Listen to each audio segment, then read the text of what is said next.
Mesdames et messieurs, bonsoir. Bienvenue dans ce tout premier numéro de votre émission L'Aparté, ce premier numéro de la saison 2. Et vous le savez, les émissions précédentes, nous avons eu beaucoup de souvenirs, beaucoup de révélations et de fous de rire sur ce plateau. Et cette année, je vous promets qu'on vous réserve de très belles choses. Alors, pour ce premier numéro, nous vous avons réservé un invité qui évolue dans le domaine du média, dans le domaine de l'audiovisuel. Vous allez le découvrir dans ce portrait. Aboulaye Bademba Bari, connu sous le nom de Bad, diminutif de son prénom Bademba, journaliste animateur. Bad résidait au Congo-Brazzaville jusqu'en 1997, au début de la guerre civile. En 1998, il découvre son pays, la Guinée, pour la première fois où il termine son école primaire jusqu'au bac qu'il obtient en 2006. Son rêve était de devenir journaliste, alors il fut étudiant à la première promotion de l'Institut supérieur de l'information et de la communication ISIC de Kuntia, spécialité presse écrite. En dernière année de l'université, il est nommé rédacteur en chef du journal du campus, un poste qu'il occupe avec brio jusqu'à la fin de ses études. En 2010, il a servi à la radio FM de la CBG à Kamsar comme journaliste durant 3 mois. En 2012, il devient cofondateur d'un magazine jeune intitulé Le Phoniqué Vibes, au sein duquel il dirigeait une équipe jeune et dynamique de moins de 25 ans composée de 5 journalistes et 3 vendeurs. En 2013, Bad, en compagnie de son frère aîné, décide de se lancer dans l'entrepreneuriat en créant une boîte de communication dénommée Habiba Multimédia. C'est ainsi qu'il lance sa première émission web dans la tire de Bad, une émission de découverte des jeunes artistes talentueux. La particularité de cette émission est qu'elle se déroule dans une voiture tout en sillonnant les différents quartiers de Conakry. De nos jours, Bad est animateur de son émission fétiche dans la tire de Bad, animateur du lève-tôt de 7h à 8h30. En 2020, il a publié son premier roman, Le Slameur de l'ombre. Une année après, il vient de sortir encore son dernier ouvrage, La mine d'or. L'Aparté, c'est cette émission de confidence et nous avons sur ce plateau M. Aboulaye Bademba Bari. Bonjour. Bonjour Diane. Comment ça va?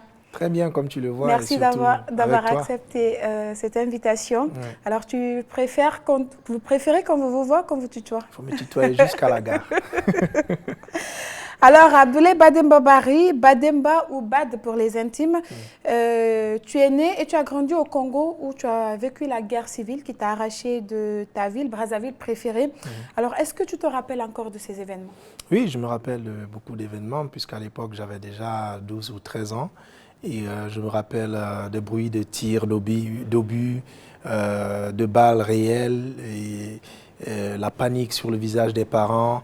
Et je me rappelle aussi que mon père avait eu à accueillir chez lui, puisque la maison était très grande, il avait accueilli chez lui toute la communauté ouest-africaine de Brazzaville, pratiquement.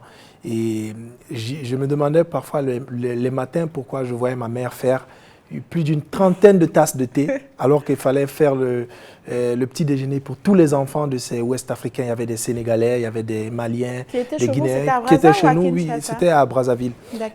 C'était au niveau de Bakongo, si je ne me trompe, c'est un quartier de Brazzaville. C'est là que mon père avait sa maison. Et on a gardé la communauté ouest-africaine jusqu'à ce que les pays respectifs ramènent des avions pour les récupérer. Moi, ça me plaisait parce que j'avais beaucoup d'amis. Ah, et c'était un moment pour toi de t'épanouir et de faire connaissance avec d'autres personnes. Oui, c'est ça. Alors, Bad, tu as étudié à l'école de Brazzaville, où tu es revenu en Guinée pour continuer l'école privée ici, où la bonne mère fait partie.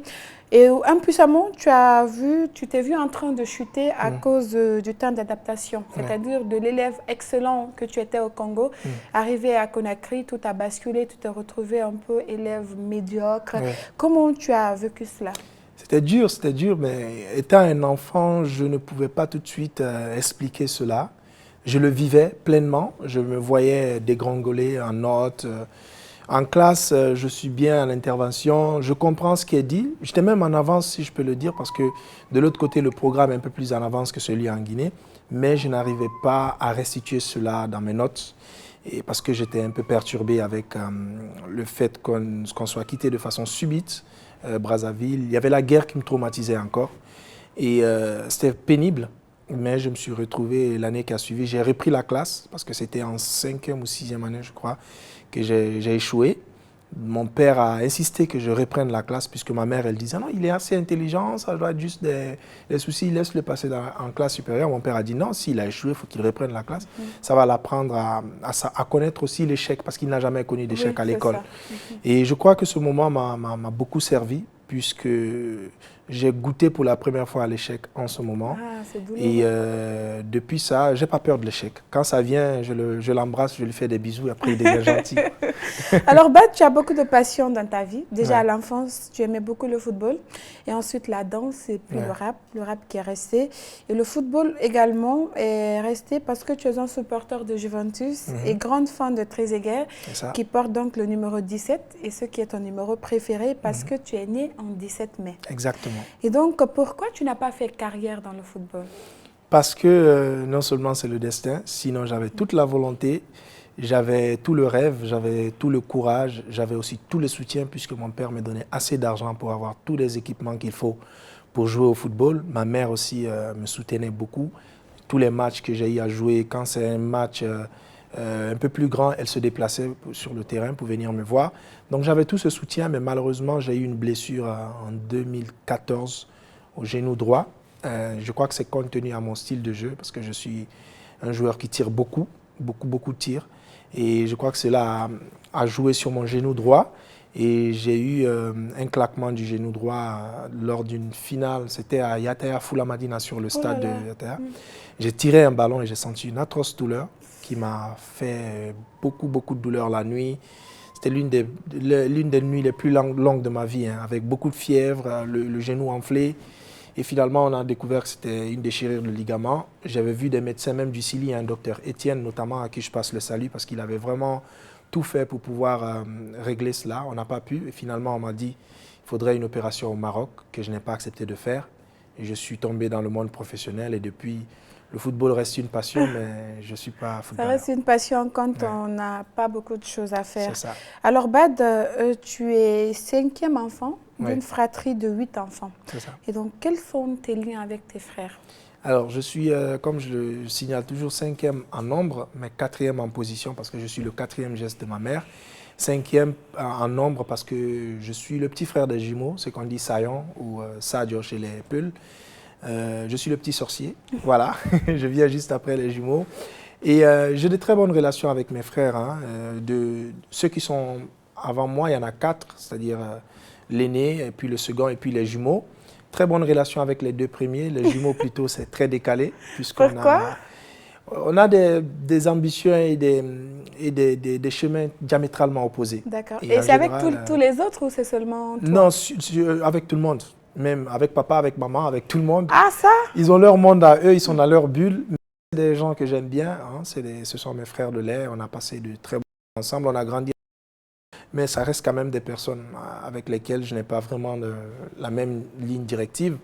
Ma petite sœur, je l'adore. On a de très bonnes relations. J'ai été témoin de son mariage. Je reste encore témoin de toute sa vie, puisqu'elle se confie à ses autres frères. D'ailleurs, les autres sont jaloux. Mon petit frère Bouba, c'est mon homme à tout faire. Il est toujours là pour moi. Et c'est des personnes qui font tout ce qu'ils peuvent pour pouvoir me protéger. Et il y a le Benjamin Oumar aussi, qui est super intelligent. Physiquement, c'est ma photocopie. Alors, moi, je vais te replonger encore dans ton enfance. Le surnom Poko veut dire quoi? Ça te rappelle quelque chose? Ça rappelle beaucoup de choses. Ça rappelle beaucoup de choses. C'est toute une histoire qu'il y a, parce que Poko, en lingala, ça veut dire la souris. C'était un rapport avec ma taille. J'étais de petite taille, très court. Même mes amis avec lesquels j'ai fait le lycée et le collège, ils savent, j'étais toujours le plus petit en taille. Je me demande comment est-ce que j'ai eu 1,80 m aujourd'hui. Donc, le fait que j'étais petit et très rapide, même quand je jouais au foot, je me faufilais beaucoup entre les jambes de personnes beaucoup plus grandes que moi. Et ma tante, une fois, elle a dit à Lingala, il est tout le temps là en train de se faufiler comme une souris. Voilà. Et c'est comme ça que c'est resté, tout le monde m'appelait comme ça. Après, à un moment donné, grâce au football, c'est devenu Pokou, Laurent Pokou, le footballeur. Mais ils ne savent pas que, au fait, à force d'entendre Pokou, ils pensaient que c'était Pokou. Même sur le terrain. Donc, il y a d'autres qui disaient Pokou, Laurent Pokou. Mais ce n'était pas ça, c'était plutôt l'origine, c'est Pokou qui veut dire souris. Et après, ça a disparu. Et au lycée, on a commencé à m'appeler Bad. On a coupé mon prénom Bademba. C'est un ami qui m'appelait comme ça d'un seul coup. Je crois que c'était en 12e année. Et c'est resté. Et comme ça que tout le monde m'appelle Bad. Donc, Bad, tu es très attaché à ta famille. Pour toi, quelles sont les valeurs d'une famille? La famille, c'est vraiment ce qu'on a de plus précieux.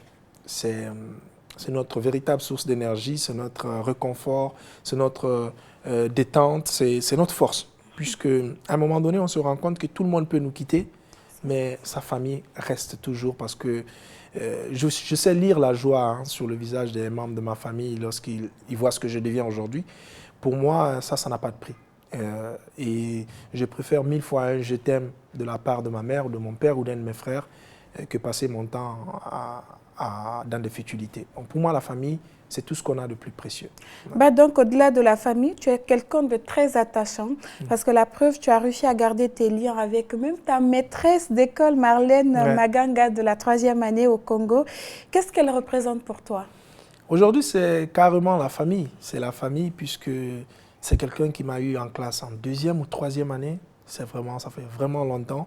Mais depuis, elle était très proche, elle est devenue très proche de la famille, de très bonnes relations avec mes parents. La preuve en est que sa fille aînée porte le nom de ma mère, Abibatou. Ça fait bizarre qu'une Congolaise s'appelle Abibatou, mais c'est parce qu'on dit toujours que l'homonyme est guinéenne. Donc, pour moi, et c'est une adorable personne qui m'a appris beaucoup de choses et qui est restée en contact. Elle était toute joyeuse de me retrouver un jour sur Facebook et sur WhatsApp. Et elle était fière de dire à ses enfants que lui, je l'ai eu à l'école. Je l'ai enseigné. Voilà, et comme cette émission, c'est plein de surprises, Marlène Maganga a voulu participer à cette émission depuis le Congo où elle a fait une vidéo. Comment tu as fait ça? On va voir la vidéo là. Je suis la maîtresse Marlène, affectueusement appelée Tontine Marlène par Abdoulaye lui-même. J'ai enseigné à Abdoulaye de la 3e année maternelle. Ce que je retiens d'Abdoulaye, c'est un élève très studieux, très bosseur comme on dit, très ordonné, très intelligent. J'ai gardé des bons rapports avec lui aujourd'hui. La preuve en est que ma première fille s'appelle Abibatou, qui est le prénom de sa maman, qui a 24 ans aujourd'hui. J'en ai vraiment fière, je suis très fière de lui. Je lui souhaite bonne continuation, beaucoup de bonnes choses dans sa vie. Je lui dis merci d'avoir gardé ce que je lui ai transmis, il le transmet aux autres. Je suis vraiment très honorée. Je l'embrasse très fort. Ça fait froid au dos. Donc, c'est ta maîtresse qui nous a envoyé cette vidéo depuis Congo-Brazzaville. Nous, on va continuer donc avec les questionnaires. Et Bad, aujourd'hui, tu es animateur d'une émission de télé, d'une des émissions de télé les plus suivies. Comment alors arrives-tu à gérer ta vie sous les projecteurs et également ta vie de famille? C'est dur, mais il faut savoir faire la part des choses. Pour moi, aujourd'hui, faire de la télé et de la radio, c'est de l'art. Et quand on est artiste, il faut savoir porter sa tunique lorsqu'on est sur scène et l'enlever lorsqu'on revient à la maison. C'est ce que j'ai su faire au fil du temps. Et je suis Bad à l'antenne, à la radio ou à la télé. Mais à la maison, je suis ce père de famille, je suis ce frère, je suis ce neveu. Je suis comme tout le monde. J'aime qu'on me prenne comme tout le monde. Et aujourd'hui même, la véritable chose qui me gêne, moi, en tant que personne publique, c'est quand la foule se rassemble sur moi. Je ne le dis pas, mais c'est super gênant pour moi parce que j'ai l'impression qu'on me considère un peu trop. Et ça me met vraiment mal à l'aise. Mais on n'y peut rien, c'est comme ça, puisqu'à un moment donné, quand tu exprimes aussi ce côté, c'est comme si tu es en train de faire l'arrogant ou on évite de blesser les gens qui nous admirent bien. Mais je crois que ce qui fait que j'arrive à concilier les deux, c'est le fait que j'aime bien ma famille et que j'aime mon métier parce que c'est ma passion. Voilà. Alors, parlant de famille, ta famille également a voulu te faire un témoignage dans cette vidéo que je vais te laisser suivre. Lui là, quand il s'agit de lui, j'ai envie de tout dire. Abdoulaye Bademba Barry, c'est mon jeune frère. Beaucoup pensent que c'est mon jeune frère. Après moi, c'est lui, mais pas du tout. On est juste proche. C'est la personne, après ma femme, avec qui je parle le plus. Je partage tout avec lui. Je le connais depuis tout petit, depuis sa naissance. Bademba est une personne spéciale que j'avoue que j'ai su très rapidement qu'il était spécial. Quand il était petit, très énergétique, aussi beaucoup. En parlant de danse même, c'était un grand danseur à l'époque et il avait même un staff, je me rappelle bien. J'étais aussi jeune que ça, mais je m'en rappelle. Il avait un staff du nom de Barème de Si. Il briquait même, si tu le vois, les... Non, c'était trop, c'était des moments mémorables, honnêtement. Donc, je m'en souviens. 2 ans à 4 ans, il était toujours en couche. Une couche blanche, tu vois, bien emballée, très énergétique, torse nu dans la cour, dans la maison. On dirait une pile, une batterie là, qui court partout. Il a un surnom, je ne sais pas, c'est à lui-même de vous dire ce surnom-là. Il a un surnom qu'on l'avait donné à cause de ça. C'est resté longtemps, même jusqu'à quand nous sommes venus en Guinée, ce surnom existait encore. Aussi, une autre anecdote, j'en ai plein. Abdoulaye Bademba Bari, quand il était petit, quand il était à l'école primaire, il était avec une fille, ça c'était au Congo, hein. Il était avec une fille. Quand la fille sortait première de sa classe, Bademba disait toujours, il venait à la maison, il pleure. Il me dit, maman, aujourd'hui c'est une fille qui m'a dépassé. J'ai dit, c'est pas grave. Prochainement, toi aussi, tu vas la dépasser. Prochainement, Bademba va sortir premier. La petite aussi va pleurer. Donc, Bademba, depuis son enfance, c'est quelqu'un qui veut être toujours loin. Il veut être toujours devant. Il veut faire toujours meilleur. Bademba, c'est une personne disponible, ouverte à tout le monde et prêt à aider à tout moment. Et Bademba, c'est cette boule d'énergie en famille. Et pas qu'en famille, où qu'il soit, il propage cette énergie, cette bonne énergie. Et comme il aime le dire, c'est l'ange de la bonne humeur. Et c'est Bademba l'intelligent, l'épanoui et le grand moqueur. Le grand moqueur. Pour les personnes qui le connaissent, c'est un grand moqueur, c'est un comédien. Donc voilà, donc en gros, c'est une belle âme et c'est une belle personne à l'intérieur qu'à l'extérieur. C'est tout ce que je peux dire. Il avait toujours des soucis avec nos frères jumeaux parce que des fois, quand nous engageons nos conversations, nous étions plus âgés que lui. Nous engageons une conversation où Bademba, peut-être on parle de quelque chose, Bademba n'était pas là. Mais comme on parle devant lui, il va venir, il va chercher à nous faire comprendre que lui aussi il était là. Et les jumeaux vont lui dire, non, tu mens, c'est pas vrai, tu racontes quoi, tu n'étais pas là. Alors là, il va pleurer. Il pleure. Une personne très très intéressante. Et nous avons la chance de la voir, nous sommes heureux, fiers de lui. Bademba, c'est le plus beau cadeau que Dieu m'a offert. Donc, continue à faire de belles choses, continue à nous donner de la bonne humeur, brille de 1000 feux. Je te souhaite tout le bonheur du monde. Je suis fière de toi. Bisous. C'est un petit témoignage pour vous dire que Bademba, c'est quelqu'un d'extraordinaire. Il va aller loin. Je suis fière de lui. Je l'aime. Et je lui souhaite tout le bonheur du monde. Beaucoup de témoignages. Hein. Donc, c'était un témoignage de toute ta famille. Ouais. Donc, nous sommes dans l'aparté, vous le voyez. C'est une émission pleine d'émotions et de surprises. À présent, nous allons dans la rubrique J'avoue tout. Abdoulaye Bademba Bari, journaliste, animateur au groupe Adafo Média et en même temps directeur d'Abiba Multimédia. Après Abdoulaye Bademba Bari, tu vas piocher 5 questions dans cette boîte que tu vas lire et puis répondre. Ok. Avec plaisir. Je vais les piocher déjà toutes, comme ça D'accord. on va les déplier ensemble. J'en ai déjà 3, 4 et 5.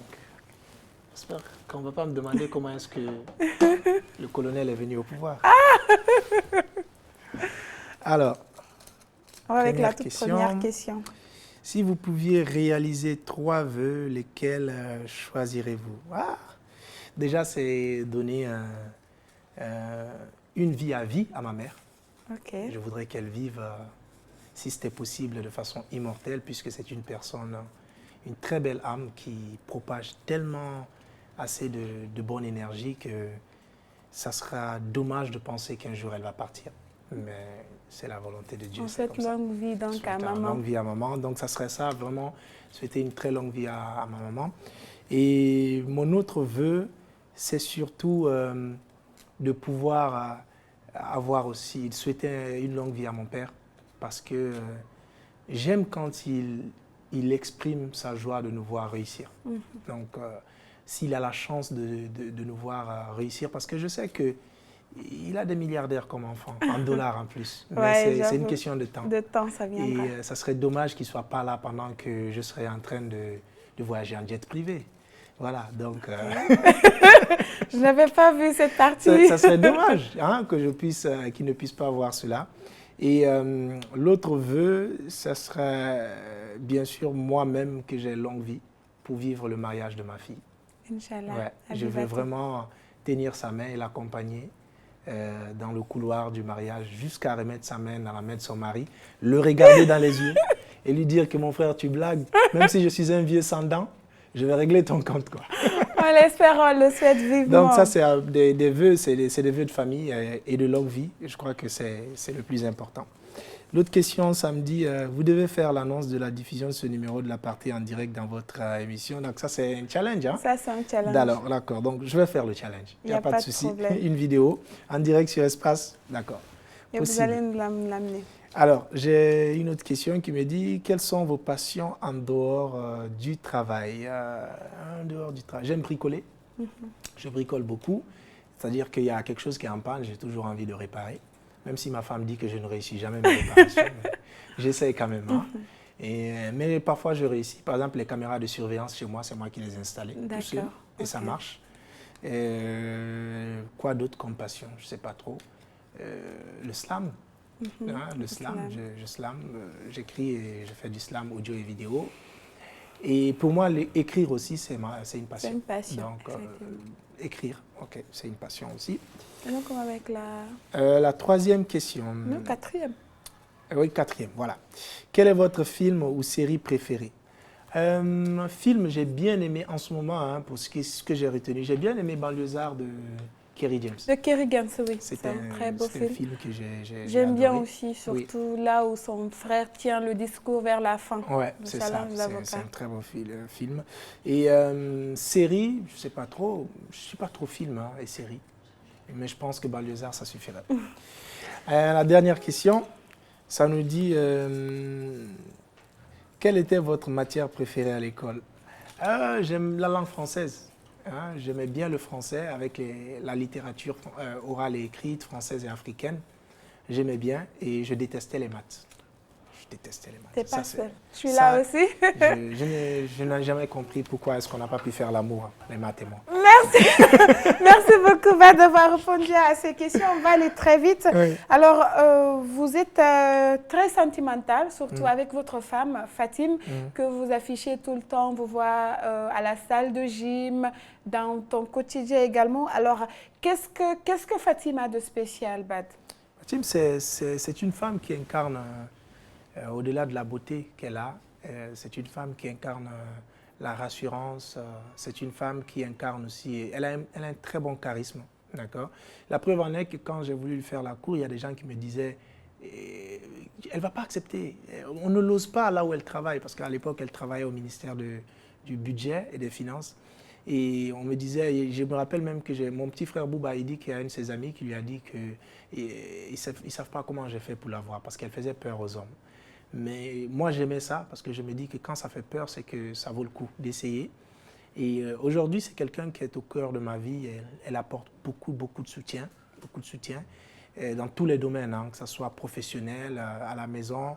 Et la petite anecdote, moi, chez moi, je ne connais pas cette histoire de donner la dépense régulièrement.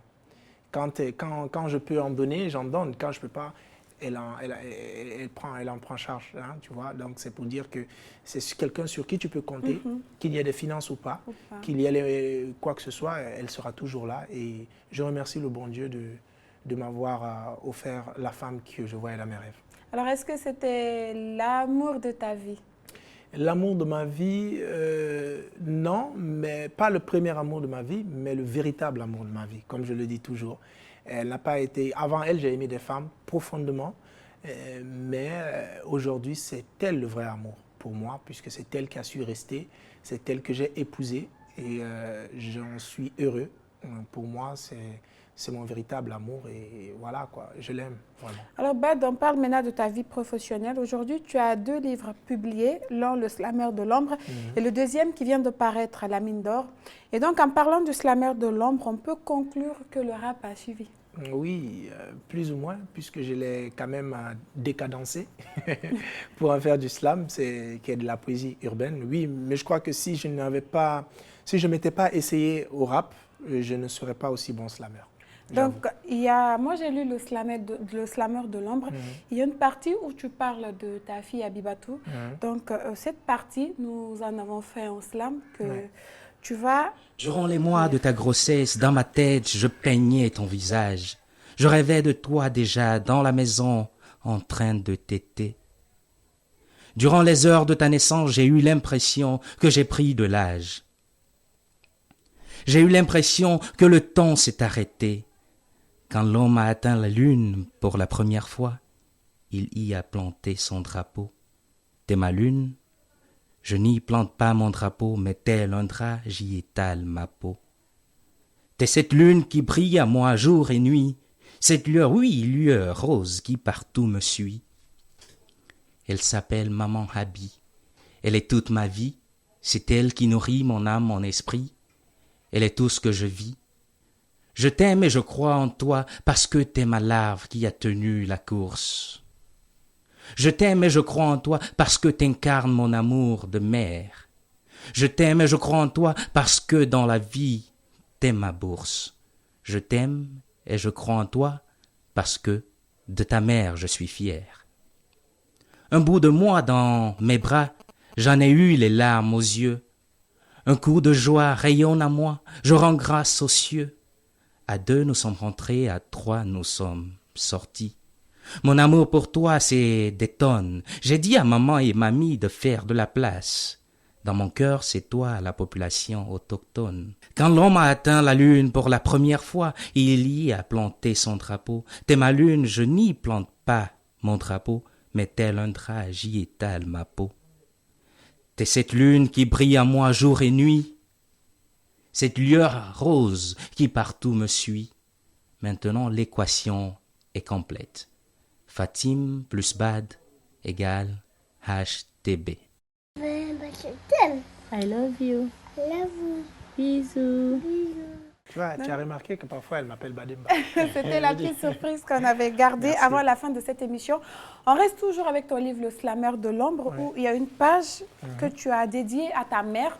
Tu viens de le dire tout à l'heure que tu souhaiterais qu'elle ait longue vie, qu'elle soit toujours là dans ta vie pour t'épauler. Alors cette page dit « À chaque fois que je parle de ma mère, je suis envahie d'amour. Pour moi, elle est le vrai sens de la douceur d'une femme. Elle incarne pour moi le vrai amour. Un amour qui n'est pas du tout simple, quelque chose de plus original, ce moment où tu exprimes tes sentiments avec une touche artistique.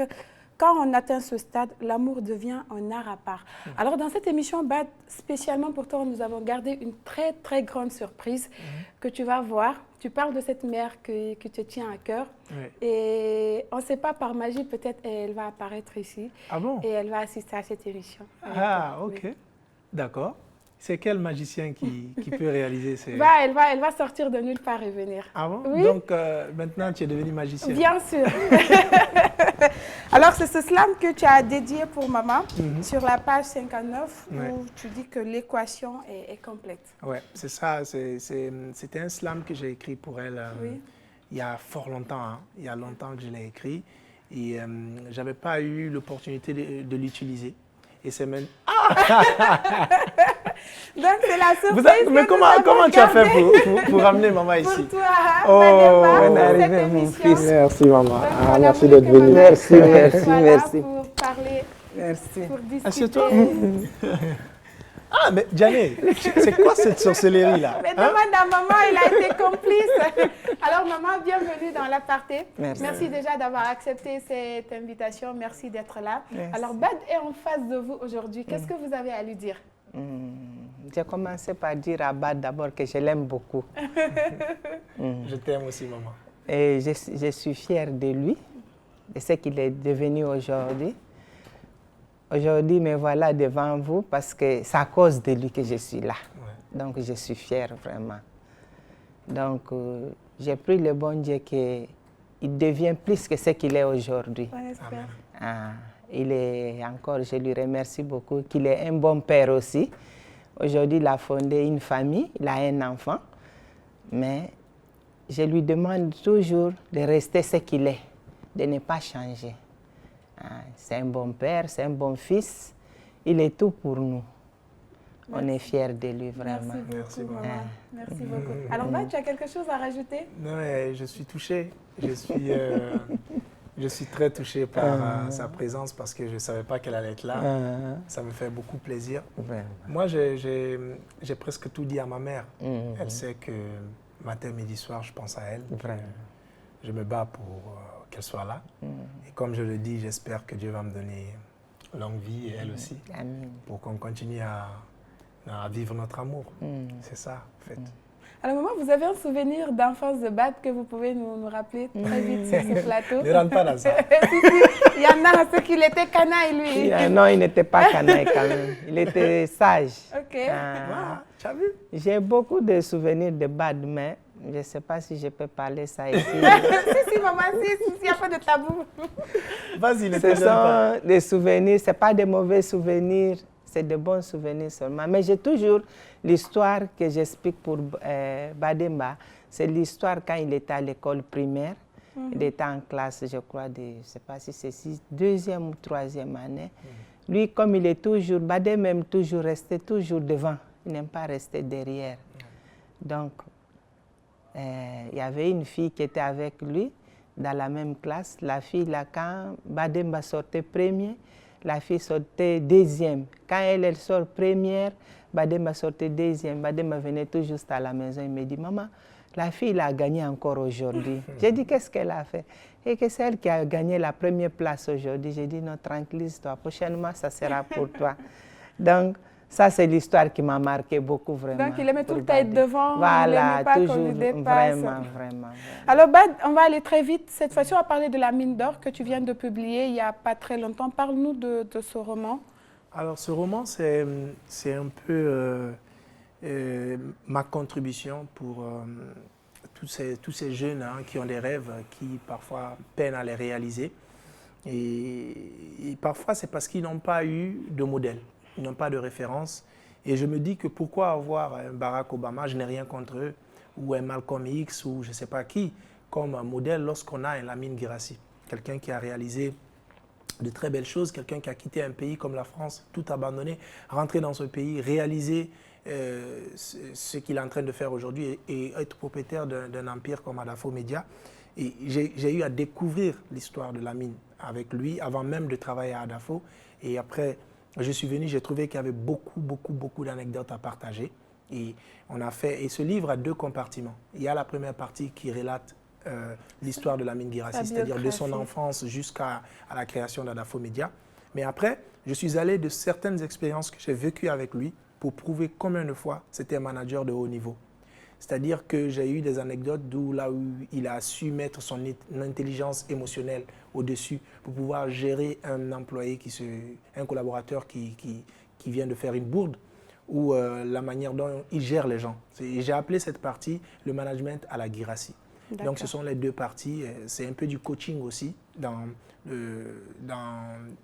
l'entrepreneuriat, mais aussi la réalisation des rêves.